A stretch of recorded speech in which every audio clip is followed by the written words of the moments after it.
Hello दोस्तों, आप सबका फिर से एक बार स्वागत है पोकार एकेडमी की यूट्यूब चैनल पर।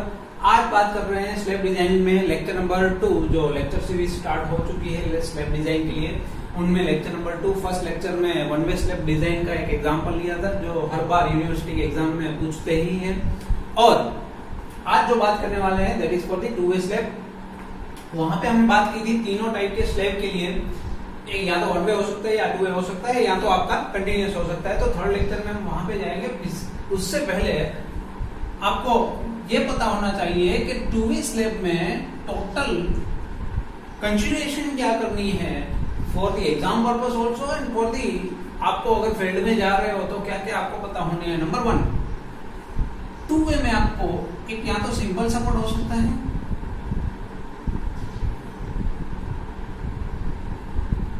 या तो एक फिक्स सपोर्ट हो सकता है। फिक्स्ड कहां बोलते हैं, उनको रिस्ट्रेन कंडीशन बोलते हैं। ओके, तो सिंपल सपोर्ट और फिक्स सपोर्ट में आपको कंसीडर क्या याद करना होगा, L/D रेशियो के लिए। जिस तरह से आपने वन वे में L/D रेशियो जो आपने लिया था दैट इज 20/MF, तो यहां पे भी L/D का जो रेशियो है वो दोनों के लिए डिफरेंट होगा। ओके, वो एग्जांपल के साथ मैं आपको बताता जाऊंगा। और दूसरी चीज जो आपको याद करनी होगी दैट इज आपका जो रेइंफोर्समेंट है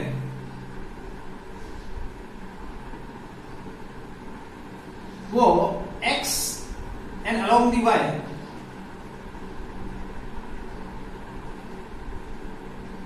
दोनों तरफ मेन स्टील ही होगा। मतलब यहां डिस्ट्रीब्यूशन स्टील की बात नहीं करेंगे, नंबर 1। और एक और चीज, जो लोड डिस्ट्रीब्यूट होगा कुछ इस तरह से होगा।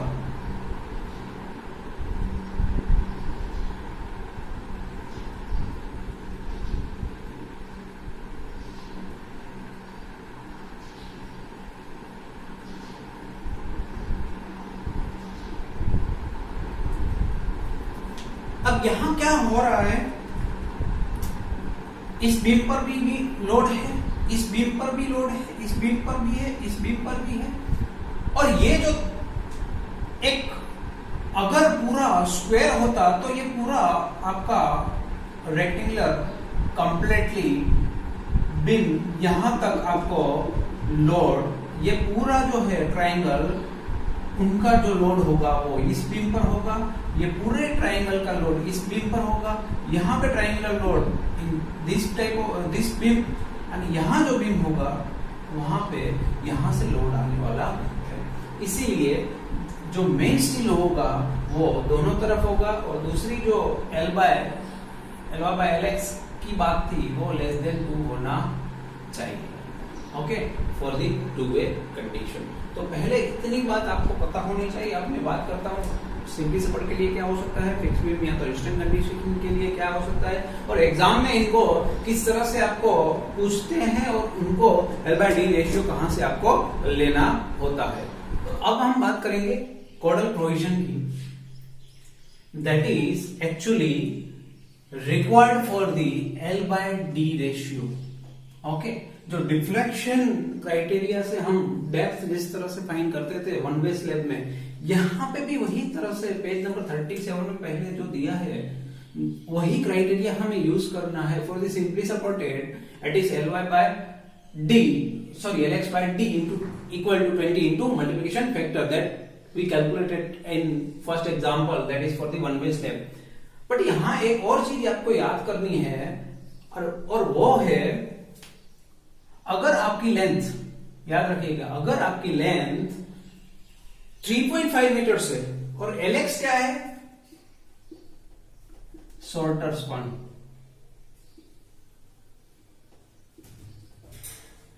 और LY जो है that is the longer span. Okay, यहां पे भी greater than equal to 3 kilometre metre square होगा। तो अगर ये दोनों है, LP आपका जो शॉर्टर स्पान है दैट इज 3.5 मीटर से ज्यादा है, और लाइव लोड भी अगर आपका 3 किलोमीटर पर मीटर से ज्यादा है, तो आपको जो लेना है L/D ratio that is 20 into mm। वहीं पे पेज नंबर 39 में क्या दिया है, L/D का रेशियो 35 इंटू mm लेना है। क्यों लेना है, वहां पे कंडीशन जो है शॉर्टर स्पान जो है वो लेस देन 3.5 मीटर है, और लाइव लोड भी अगर आपका लेस देन 3 किलोमीटर पर मीटर स्क्वायर है, तो आपको 35 इंटू mm लेना है। अगर 250 है तो आपको मल्टीप्लाई 0.8 नहीं करना है, और अगर Fe 415 दिया है तो आपको मल्टीप्लाई 0.8 भी करना है। तो कुल मिलाकर 3 चीज है आपको याद करनी है। 1, अगर आपकी लेंथ 3.5 से ज्यादा है, और अगर आपका लाइव लोड भी 3 से ज्यादा है, तो आपको 20 लेना है। ओके, एमएफ तो हर जगह पे होगा, तो 20 लेना है। अगर वो लेंथ जो है आपकी 3.5 से कम है और लाइव लोड भी आपका कम है, तो आपको क्या करना है, 35 लेना है। और अगर आपको 250 दिया है तो वहां मल्टीप्लाई कुछ नहीं करना है, और अगर Fe 415 दिया है तो आपको 0.8 मल्टीप्लाई करना होगा। तो आई होप पहले इतना समझ में आ गया होगा। अब यहां आते हैं, 2 चीज आएगी आपको एग्जाम में, that is corner are not held and corner are held. तो 2 चीज में से आपको आइडेंटिफाई क्या करना है, इनका मतलब क्या आता है। कॉर्नर्स आर हेल्ड डाउन का मतलब क्या है, वहां पे टॉर्सनल रेनफोर्समेंट होगा। वो कहां से होगा, आप देख लीजिए ये फिगर को, तो आपको समझ में आ जाएगा कि आपको जो कॉर्नर है, चारों कॉर्नर पर आपने एक अलग से स्टील प्रोवाइड किया है, और उनकी पूरी डिटेल आपको आईएस में से मिल जाएगी। यहां देख लीजिए, आपको मैं फिगर दिखा रहा हूं, that is given in the IAS 456।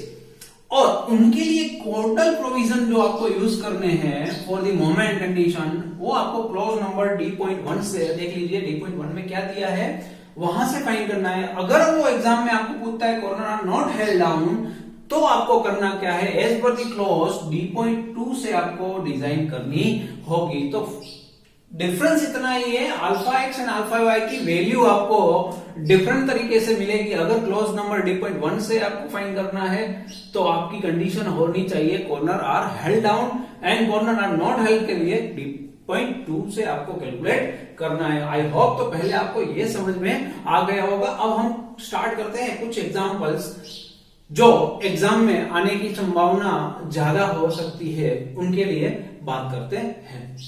पहला जो स्टेप होगा आपका, that is the effective span, और उनमें L/D जो रेशियो है आपका, that is 35। Why it is 35, सबसे पहले तो मैं आपको बता दूं 35 क्यों है। देख लीजिए, Lx जो है आपका that is less than 3.5 metre है, और लाइव लोड भी आपका 3 किलोमीटर पर मीटर स्क्वायर ही है। और यहाँ 0.8 मल्टीप्लाई इसलिए किया है क्योंकि आपका 415 केस है, तो यहाँ जो लास्ट में थर्ड केस जो लिखा था आपका, वही केस हो गया है। अब बात करते हैं वैल्यूज की। तो Lx आपको लेना है यहाँ पे, तो Lx होगा 3000। डेप्थ आपको फाइंड करनी है 35 इंटू 0.8 इंटू mf। अब mf के लिए आपने फर्स्ट लेक्चर नहीं देखा है तो देख लीजिए। mf के लिए हमने क्या किया था, सबसे पहले PT एज्यूम किया था। अगर आपका वन वे स्लैब है तो PT एज्यूम आप थोड़ा ज्यादा कर सकते हो, और जब आप PT एज्यूम कर रहे हैं for the condition of 2 way slab, तो आपको PT थोड़ा कम एज्यूम करना है, क्योंकि जो मेन रेनफोर्समेंट है वो दोनों तरफ से होंगे, एक तरफ से लोड ट्रांसफर नहीं हो रहा है। तो आप समझ सकते हो कि लोड अगर डिस्ट्रीब्यूट इवनली हो रहा है दोनों तरफ से, तो आपको 100% PT आपका जो आने वाला है वो कम ही आने वाला है compare to the one way slab से। So, let assume PT equal to 0.3%. So 0.3% और Fe 415 है, तो आप यहां से 0.58 इंटू 415 करोगे तो आपको आंसर मिलेगा दैट इज 240। और 240 में अगर आप देखोगे तो आपको MF की वैल्यू मिलेगी that is 1.5। So put in the equation 35 into 0.8 into 1.5. So we'll get the answer of D is approximately 72 mm. So let's provide D equal to 100 mm, and as earlier discussion in lecture number 1, 25 आप add कर दीजिए for the capital D, that is overall depth. Okay, so this is the depth for the 100 mm and 125 respectively for the effective and the total overall depth. तो ये हुआ आपका step number 1. तो second जो step है that is the load calculation. तो dead load और एक होता है लाइव लोड. डेड लोड में एक होगा आपका self weight, that is depth into density, and second जो होगा that is the floor finishing. Okay, floor finishing अगर नहीं दिया है तो आपको एज्यूम करना है 1 किलोमीटर पर मीटर स्क्वायर. अगर फ्लोर फिनिशिंग दिया है तो आपको पुट करना है दैट इज 1 किलोमीटर पर मीटर स्क्वायर. और लाइव लोड जो है that is given at is 3 kilometre पर मीटर स्क्वायर. अब यहां सेल्फ वेट डेप्थ जो आपने प्रोवाइड की दैट इज 125. सो 125 अगर मीटर में कन्वर्ट कर रहे हो और डेंसिटी आपको पता है 25 हम एज्यूम करते हैं दैट इज 3.125 किलोन्यूटन पर मीटर स्क्वायर. तो इनको यूडीएल में कैसे कन्वर्ट करते हैं वो फर्स्ट लेक्चर में मैंने आपको डिस्क्राइब कर दिया था. तो यहां हम डायरेक्टली बात करेंगे डिजाइन यूडीएल के लिए. तो एक स्टेप आपका कम कर रहा हूं.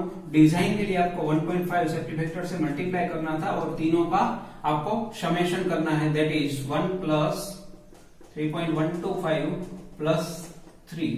Okay, so it is 10.6 but approximately I will take it is 11 kilometre पर मीटर. अब यहाँ मीटर स्क्वायर है, यहाँ मीटर है क्योंकि आपको लेंथ लेनी है. जो विड्थ आप कंसीडर कर रहे हो for this slab it is 1 metre. So 1 metre multiply कर दोगे तो आपको मिल जाएगा किलोमीटर पर मीटर में आंसर. और मैं राउंड फिगर कर रहा हूँ 11 किलोमीटर पर मीटर.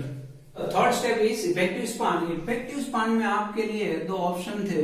एक था आपके पास L effective equal to L plus D और सेकंड जो ऑप्शन था that is L plus wall thickness.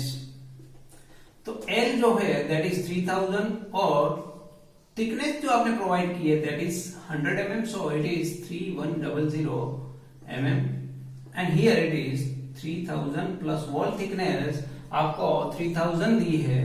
So it is 3300 mm. सो 100% इन दोनों में से आपको जो मिनिमम है वो कंसीडर करना है. तो एल इफेक्टिव जो हो जाएगा दैट इज 3.1 मीटर और 3100 इन mm. स्पान मोमेंट सबसे पहले तो आपको यहां देखना है Ly और Lx का रेशियो. अब देखिए दोनों तरफ से स्पान की जो लेंथ है 3 मीटर ही है. तो जैसे ही आपने 100 mm ऐड किया Lx में वहां पे भी इफेक्टिव लेंथ के लिए ये कर सकते हो. तो आंसर तो आपको 1 ही मिलने वाला है. तो alpha X and alpha Y दोनों आपके इक्वल हो जाएंगे. तो mx जो होगा that is alpha X WL². Okay, याद रखना यहाँ पे my जो है वहां पे भी शॉर्टर डायरेक्शन का ही आपको Lx लेना है. Lx मतलब क्या है, शॉर्टर डायरेक्शन ही लेनी है. ये याद रखना. यहाँ पे y है तो y कंसीडर नहीं करना है, x ही करना है. और अल्फा एक्स दोनों में सिमिलर है. w तो सिमिलर है, Lx भी सिमिलर है. तो आपको डायरेक्टली वैल्यू जो mx की मिलेगी वही आपको my की मिल जाएगी क्योंकि दोनों तरफ से 3 मीटर आपको दिया हुआ है. अगर नहीं दिया है 3 मीटर तो आपको दोनों आपको फाइंड करने होंगे क्योंकि उस यहाँ Ly by Lx का रेशियो 1 नहीं आएगा. तो यहाँ देख लीजिए आपको अल्फा एक्स और अल्फा वाई की वैल्यू दोनों तरफ से अलग अलग मिलेगी. अब बात करते हैं अल्फा एक्स की वैल्यू क्या है. देख लीजिए for the ratio 1 that is 0.062. So mx equal to 0.062, w हमने कंसिडर किया था 11 and it is 3.1 square. So the answer is 6.55 kilonewton into meter. So what I take for the round figure, it is 7 kilonewton into meter. आप higher value ले सकते हो for the design purpose. Round figure इसलिए ले रहा हूं क्योंकि आपको कैलकुलेशन में बहुत आसानी हो जाएगी. तो my भी आपका जो होगा that is also 7 kilometre into metre. ठीक है. जो स्टेप है that is the effective depth जो आपने प्रोवाइड की है वो उनका चेक करना है. तो आपको बताया क्या गया था, mu limit equal to 0.138 FC के BD स्क्वायर और B की वैल्यू होगी 1000. D आपने क्या रखा है दैट इज 100 mm. तो यहां से हम फाइंड आउट करेंगे D की वैल्यू कितनी आ रही है. अगर वो 100 से कम आ रही है तो सेक्शन जो प्रोवाइड किया है that is okay in the depth. So mu is 7 10⁻⁶ for the Newton into mm 0.138. FC के आपको 20 दिया है एंड D आपको लेना है 1000 इंटू डी स्क्वायर. तो याद रखिएगा डी स्क्वायर है तो D जब निकाल लो कैलकुलेटर में तो फाइनल आंसर आप स्क्वायर रूट करना, क्योंकि वो बहुत बार गलती से आप डी स्क्वायर करना भूल जाते हो, फिर ऐसे ही आंसर लिख के आ जाते हो एग्जाम में. The answer is approximately 50 mm. So, which is less than 100 mm. So, depth is जो provided depth है is okay. तो आपको चेक करना है कि डेप्थ जो आपने प्रोवाइड की है वो ओके है कि नहीं है. In step number 5. अब स्टेप नंबर 6 जो होगा वो होगा आपका रेइनफोर्समेंट के लिए. एलेक्स तो यहां तो तक ऑलमोस्ट आपको एलेक्स एंड एलवाई दोनों डायरेक्शन में स्टील की जो वैल्यू है वो ऑलमोस्ट सिमिलर मिलने वाली है. बट अगर आपको यहां वैल्यू दोनों तरफ अलग अलग दी गई है, लेट सपोज 3/4 मीटर और 3/5 मीटर, तो यहां आपको एलेक्स अलोंग और एलवाई अलोंग आपको फाइंड करनी होगी. तो डिफरेंस क्या होगा उनमें ये बताता हूं मैं आपको. अब मैं बात कर रहा हूं एज पर दी डायरेक्टली SP16. मैंने आपको लेक्चर नंबर 1 में बताया है अगर SP16 यूज नहीं कर रहे हो तो किस तरह से करना है, और अगर SP16 यूज कर रहे हो तो किस तरह से करना है. मैं यहाँ डायरेक्टली SP16 से वैल्यू ले रहा हूं. सबसे पहले आपको फाइंड क्या करना था, BD स्क्वायर. तो यहां आपको करना क्या है, 7 आपने मोमेंट ली थी, B आपका 1000 ही रहेगा. अब यहां एलेक्स की बात कर रहा हूं तो आपको प्रोवाइड करना है 100 mm स्क्वायर था आपका. तो मैं अलोंग अगर y बात करूं एलवाई की तो आपको डिफरेंस क्या होना चाहिए mu/BD स्क्वायर में.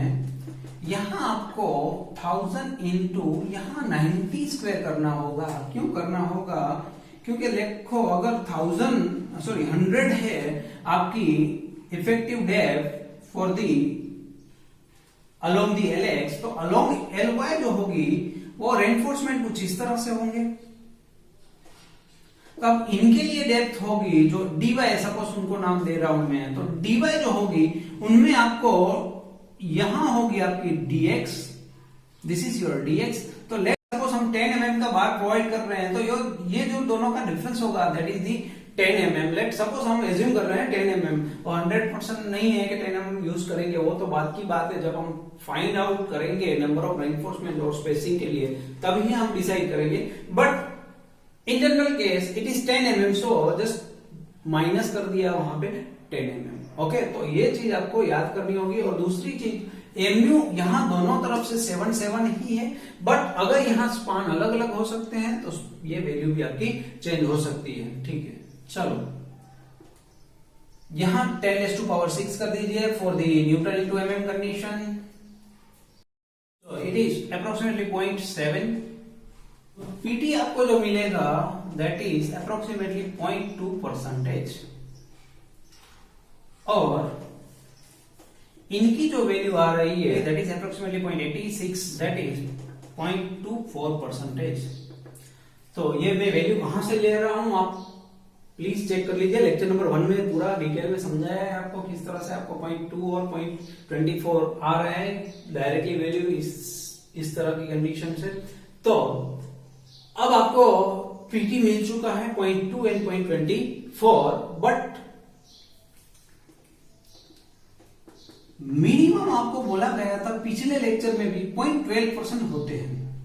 मिनिमम जो होता है स्टील वो होता है 0.12%, बट यहां पे आपको करना क्या है, 50% स्टील जो है 50% स्टील है वो आपका होगा bent up steel. So minimum आपको जो प्रोवाइड करने होंगे यहां पे दैट इज 0.24%। सो अगर आपने 0.2% आपका आंसर आ भी रहा है तो आपको प्रोवाइड तो करना है 0.24%। अब यहां देख लीजिए, यहां पे और ऑटोमेटिकली इट इज 0.24%, यहां पे भी आपको 0.24% ही करने होंगे। तो आपको कैलकुलेट नहीं करना पड़ेगा अलग से नंबर ऑफ स्पेसिंग के लिए। तो अब हम बात करते हैं स्पेसिंग किस तरह से डिसाइड करेंगे।